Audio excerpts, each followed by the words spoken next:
жаңа естеріңізде болса, менің жаңағы әр компанияға келіп қосып жүрген үлесім бар. Сол үлестің бірі вот Катя тәтеміз. Бұл кісінің барлығыңыз танисыздар. Сыртқы ең бірінші кірген кезде бұл кісіде 235 подписчик болады. Иә. Бір айдан кейін 100 000-нан асырып бердік. Ол мен негізі кім не десе отырсын, ол мен бақытынан аламын онымен. Жаңағы қызымдан сұрайды ғой, жаңағы папаң қайда жұмыс істейді десе, байларды оқытады деп. Бай келіншек демекші ма? Сол консалтингтің ішінде жүрген кезде один из топ мен мақтанып жүретін бір проекті ол Катя тәтеміз. Бүгін бұл не подкаст дайындалған жоқпыз. Жаңа ана жерден кездестік те камераның алдына отыра салдық. Біздікі импровизация. Антон, мен сонда бір керемет киім көретін. Бәкеңнің бар қызметіне дайынмын. Бәкең менің бағымды ашқан ғой деп айтып жатырмын да, Бәке айтшы. Алла разы болсын. Бәкем өзі шын ризамын сізге. Мен деген алдында жүремін ғой. Арманым. Қанша қиналдым, қиыншылығымды айтқым келетін да. Сонда қалай бұлар шығады, қалай осы инстаграмда жүреді деген сол ойымды тауып бердің ғой сен маған. Всегда айтамын ғой, проектін таңдамаймын, мен адам таңдаймын деп. Бәке, ананы айтсаңызшы сіз ананы. Короче, мен келінімді оқытатын болдым. Бәкем, банкрот болып жатқан, бұл кісі банкрот білесіздер, банкрот болып жатқан мекемені кәдімгідей көтеріп алады. Содан мен подругам айтады, осындай Бақтияр деген бар, мен айкілем банкротқа кіріп баратыр. Осылай таныстырайын сен деп. Гүлжарат тәтеші, есіңде ма? Негізі бұл кісінің подругасының компаниясын жүйелеп берген болатын. Мықты жүйелеп, бәрін қойып берген. Сонымен келем, Бәкең маған бетеді. 2 миллион деді ғой. Мен тұрмын, өзім 7 миллионға қарызға кіріп отырмын, 2 миллионың не деп. Сол кезде өмірімді кішкене айтып жіберемін ғой, балам, бері қара сен мен алғысымды алшы, сен 2 миллионның түсір ана бағаңды деп. Сонымен бұл кісі алады, жарайды деп келіседі, сөйтеді менің компаниямды банкрот болып жатқан жерден мықтылап көтеріп шығарып береді. Сосын мен енді келінді, мен өзім бизнесім бар, все жизнь бизнеспен айналысқан, маған бизнес келінді үйрет десем, Бәке, жоқ, келініңізді 10 миллион берсең де оқытпаймын, оқисың ба, өзіңіз оқисың деген есіңде ма?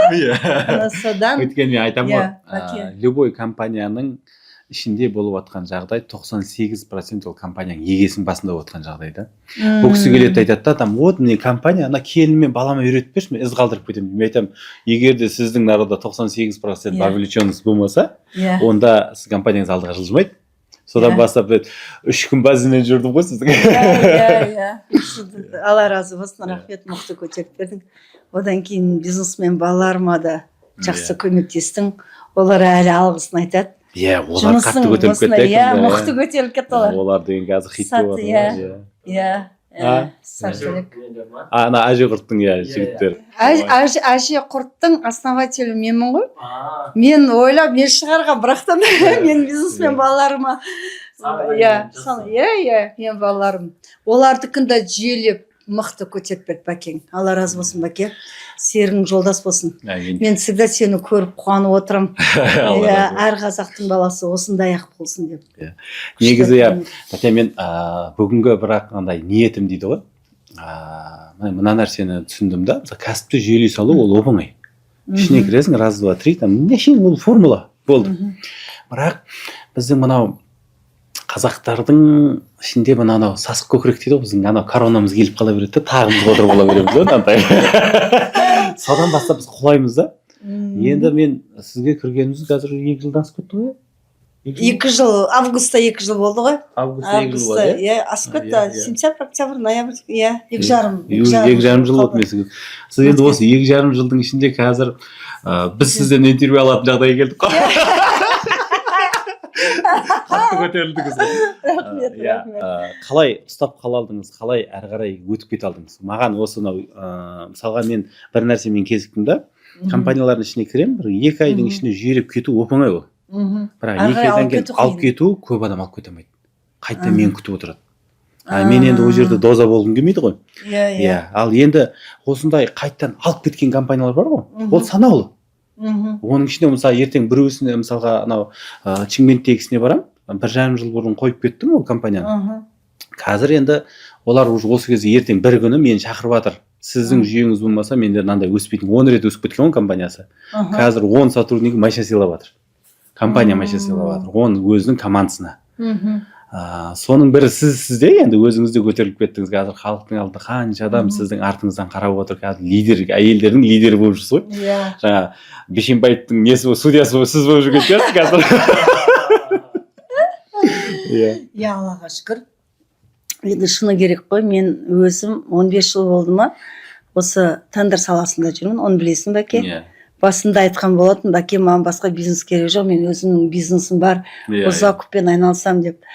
Бірақ енді қазір ақырындап жаңа бизнес қосып жатырмыз. Өйткені мен осы госзакупқа келмей жатып 2006 жылы өте үлкен компаниялармен жұмыс істегем. Сол компаниялардың ішінде қазір базис А ғана бар. Астана құрылыс, Ақсу деген. Сол жүйені қолға алып жатырмын. Өзіңнің көмегің керек ол кезде де.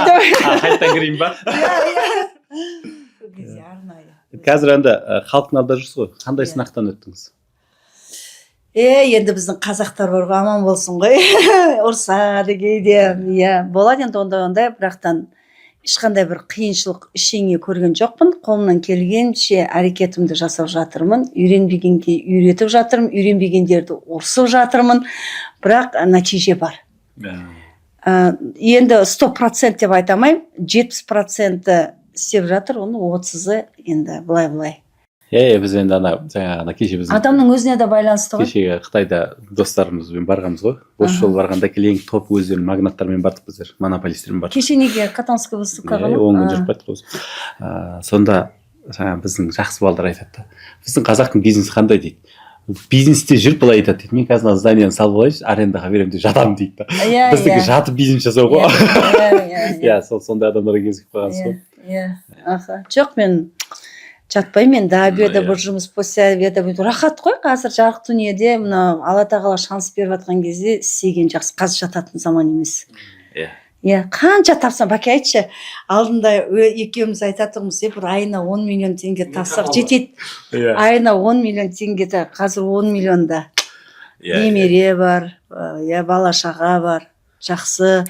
Одан ең қатты менің демалатыным адамға көмектесіп жүрген кезде, рухани. Вот поэтому дүние болып тұрғаны дұрыс, тапқанымыз дұрыс, пока. Ақша маңызды емес дегеннен бұрын ақша табуды үйрену керек. Табуды, өнке бәке бір мен қуанатын саған бар ғой, мен қатты не екем, финансовый жағынан, бизнес жағынан мықты екем да, бірақ қатты қолым ашық қой. Сен нең ұнады да маған, по порядку формулаң бейті. Мысалы, менен сұрадың ғой, сен қанша кредитіңіз бар? Мен айтам, 140 мың төлеймін ғой. 140 мыңды 30-ға бөлдің да, сол ақшаны күннеге сөрге салып қоям. Светіңіз қанша? Сол формула бар ғой, мені 200 градусқа бар ғой, ауыстырып рискі байып кеттім ғой. Шаша береді, алдында сөйтіп жүреді екен мен қатты қуанатыным бар ғой, сол финансовый жағынан мен нем жоқ екен. Мен соны бүгінгі таңға дер балаларыма да немерелеріме де сен айтып отырамын. Алла разы болсын, молодецсің. Соған ризамын. Қазір соны өзімнің госзакупта тендерда оқып жатқан шәкірттерімен бөлісіп отырмын. О, күшті. Соны бөлісіп отырмын. Өйткені қара, тендерда, например, бір жерден сделка істейді, 10 миллион пайда көрсе бар ғой, сол 10 миллион ендігіде де арғыда да түсе беретіндей адам сұрап тастайды да, сол ең жаман ошибка. Соны жасамаңдар дейді, оны мен сенен үйрендім. Молодец, ризамын саған. Негізі бүгінгі жаңа айтып отырмын, аяқ астынан біз камераға отырдық қой. Бірақ негізгі мен кеше сізге жазғандағы нем, енді менің өз білгенім бар. Бірақ жаңа ғана көпті сүргеннен емес, көпті көргеннен сұра дейді ғой. Негізгі бүгін сізден ақыл сұрау ғой шақырдым. Өйткені кеше мен айтып отырмын ғой, қанша осы күнге дейін 140-тың үстінде компаниялар кіріп шықтым, өзіңіздікіндей, жаңа обороттары 10 миллионнан 15 миллиардқа дейін бір айлық. Үш адамнан 150 адамға, 200 адамға дейін жұмыс істейтін компанияларға да кіріп шықтым ғой. Сол кезде бір түсінгенім, біздер көп жағдайда, ой, мен не істейсің бизнес десең, давай мен қырамын, жоямын дейді да. Сөйтеді ең соңына келген кезде кәдімгідей шын бір үлкен жолға түсер кезде қорқып қалады екен адамдар. Соның бірі кеше соңғы бір көрген болсаңыз, маған бунт абайт етіп қалып көтеріліп кетті ғой менің артымнан. Оны білмейді екенмін, жоқ. Вот. Көрмедім оны, да? Иә. Қалай болды? Мысалға бір мебельный компания болды. Соны келемде мен жүйелеймін. Жүйелеймін мен ана жерде картаны ашамын. Картаны ашқан кезде ана жерге менің мақсатым компанияға ақша кіргізу ғой, білесіз ғой. Иә. Басқа еш нәрсені қарамаймын. Тек ақша кіру керек, өйткені компанияның мақсаты бар. Үйдегі жаңа күйеу мен әйелдің ортасында мақсат бөлек шығар, бірақ компанияның мақсаты ол ақша табу. Ақша табу ғой. Иә, болды. Сөйтемін де мен бүкіл халықты анарға кіргізген кезде анарда мына конкуренттердің картасын ашып жібердім да мен. Біз мебельмен айналыстық. Мебельді сол кезде біз түсінгеніміз, оказывается, осы ортадағы делдалдар дейді ғой мынандай. Делдалдар мынау арттағы цехтардан 3 есе 4 есе артық ақша табады да. Яғни мысалға сізге мебельші келеді де мысалға анадан өлшеп кетеді де, ана жақтан бүкіл расходтың бәрін шығарады да, үстіне 2 есе 3 есе ойланбай қоя салады ғой. Делдал деген ана посредник па, арада жүрген, біздің үйге келеді де, үйде өлшеп алады мысалы. Ана жаққа барғанда ана мебельшік ондай пайданы көрмейді да, мынау ортадағы адам қырғын нені қойып жібереді ғой, короче. Біз осы андай жаңағы скрытый не дейді ғой, жаңағы покупатель дейді, үйге шақырамыз, 4 метр мебельді былай шығарамыз. Шығарсақ олар бізге 1.109.000 мен 2,5 миллион арасында ақшасын айтады. Сөйтеміз де біз оны ішке барып жаңағы цехтың заттарын. Ішіне барасың, прямой барасың. Иә, прямой есептетеміз. Иә, мен жұмыс істеп жүрген жерім есептетемін. Сол кезде ол бізге 308.000 мен 420 мың теңгенің арасында шықты. Мен папада сөйттім ғой, миллион. Үй сақтым ғой, 1.900.000 төледім ғой мен. Вот. Соның сағасын ашып жібердік қой біз. Соны ашқан екен бунт шықты ма? Иә, сол кезде бір күнде 300 мебельші көтеріліп бунт жасалды. Енді сөйтіп жатқан кезде жаңағы ана мен көмектесіп жатқан ағамыз айтты, Бақтияр, короче, мен не предалақ. Мен не предалақ, короче, өзің шеш, өзің қой деп мені ортаға тастап жүрді. Сол кезде мен енді халықтың алдына жіберіп қойдым ғой, халықтың алдына сөз беріп қойдым. Сонымен тұрдық та аяқ астынан жаңағыдай кәсіп ашылып кетті бізде. Жаңа ғана біреуге көмектесемін деп өзіңе кәсіп ашып жібердің. Маған кәсіп ашқан жоқ, мен негізі бұны сөйтіп жатқан кезде Александра қызымыз бар ма, сол кезде айтады, Бақтияр аға, егер ол действительно сондай болса, маған осы жолды ашып көрсетіңізші деді. Сонымен енді кеше біз Өскеменге барып келдік, Астанаға барып келдік. Бірақ енді бұл жолды сізге де звондағаным осы, почему-то мен тек әйелдерге ашып бергім келіп тұрды. Сен маған енді мебельный цех ашып беремін деп шақырып тұрсың ба қазір? Шақырып тұрған жоқпын. Именно осы сіздің қазір көзқарасыңыз. Көзқарасыңыз мысалға әйелдерге неге, өткені мен неге әйелді кісілерді таңдадым дейтін болса, мен бір нәрсені көрдім да, әйел кісі вообще болашақты ойлайды екен да. Иә. Еркектер тек атағың мен даңқын ойлайды екен да. Біздегі көп болып жатқан жағдай осы екен да.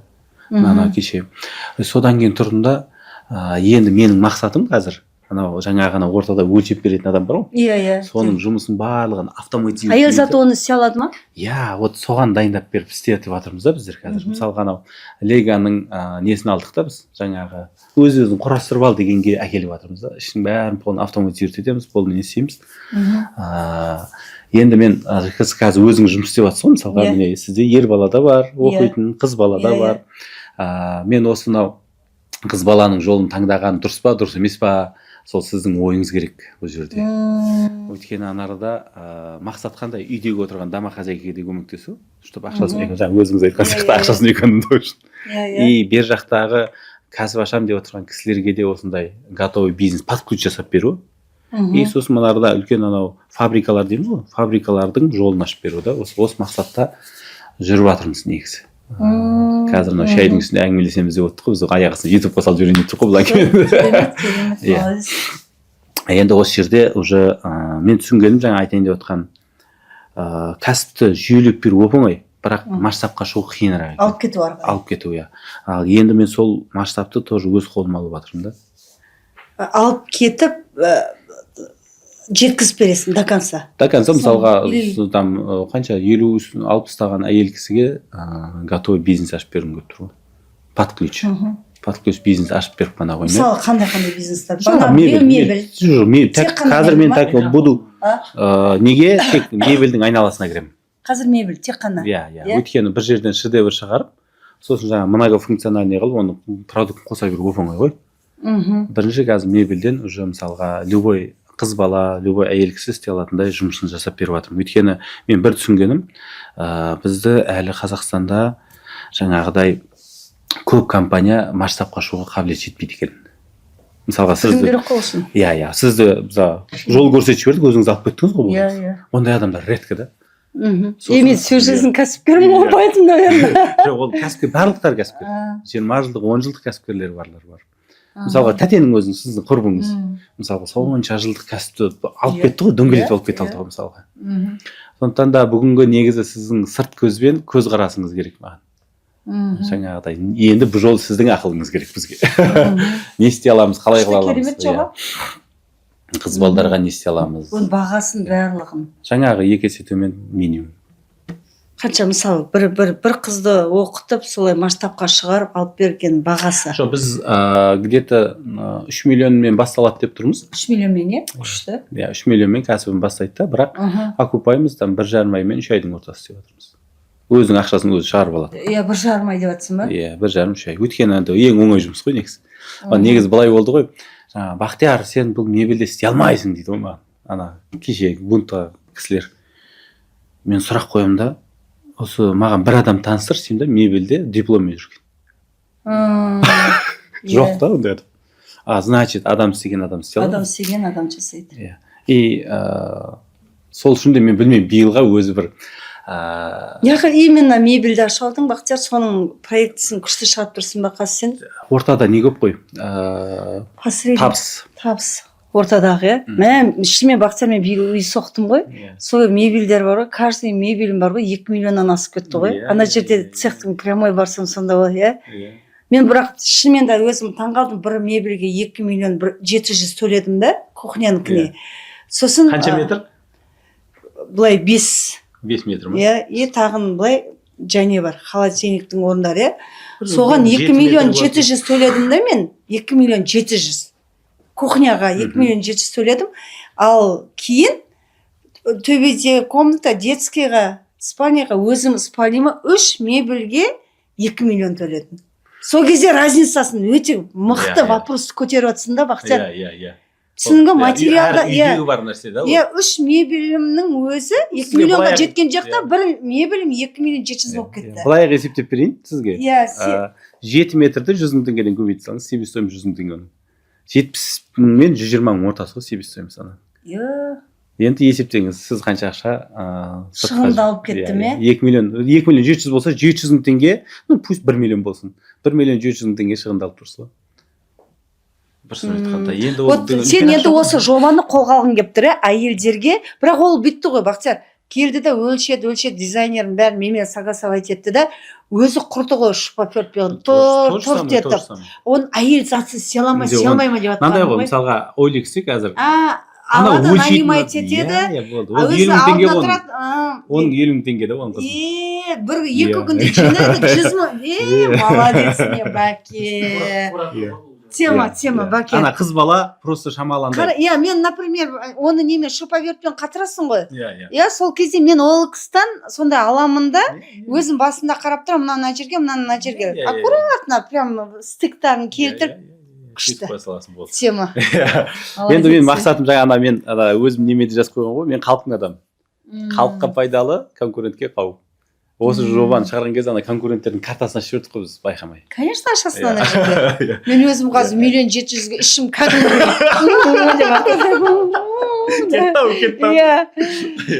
миллионды, сол 1 миллион 700 мебельщикке.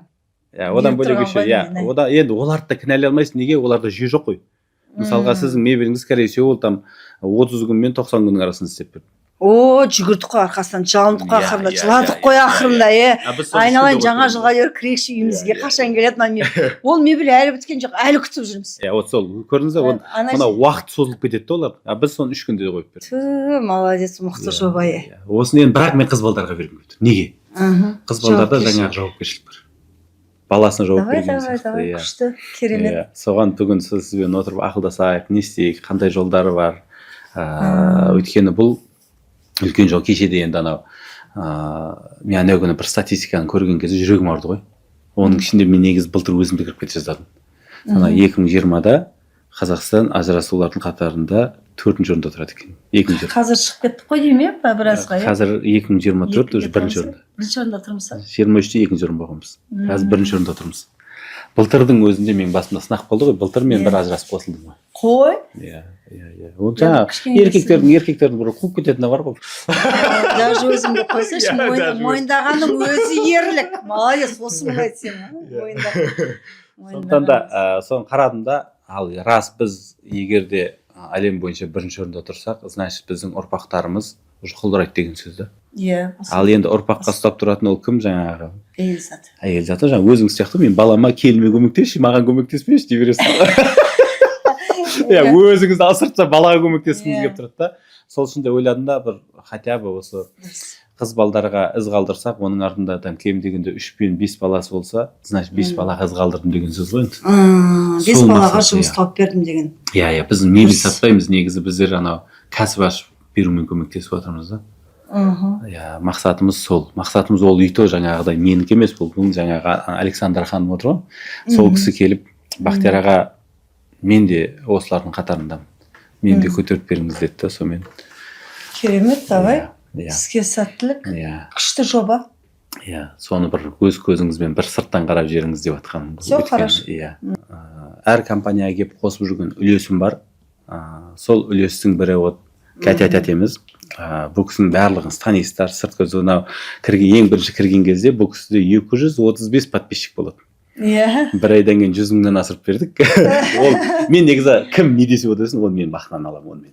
Өйткені неге действительно бұндай кісілер бізге халыққа керек. Жаңағы үлгі болатын кісілердің бірі да бұл кісі. Сондықтан да сізге Алла разы болсын. Жаңа ғана айтады ғой, әрбір адам өзінің еккен талын іздейді дейді ғой. Өйткені мен әр қалаға барған кезде өзім жүріп кеткен компанияларында мен көремін ғой.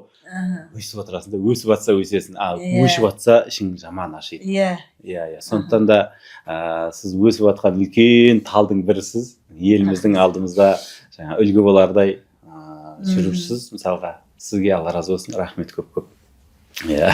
Жақсы. Рахмет саған да. Бұл жай әңгіме. Өздеріңізге бірдеңені аларсыздар.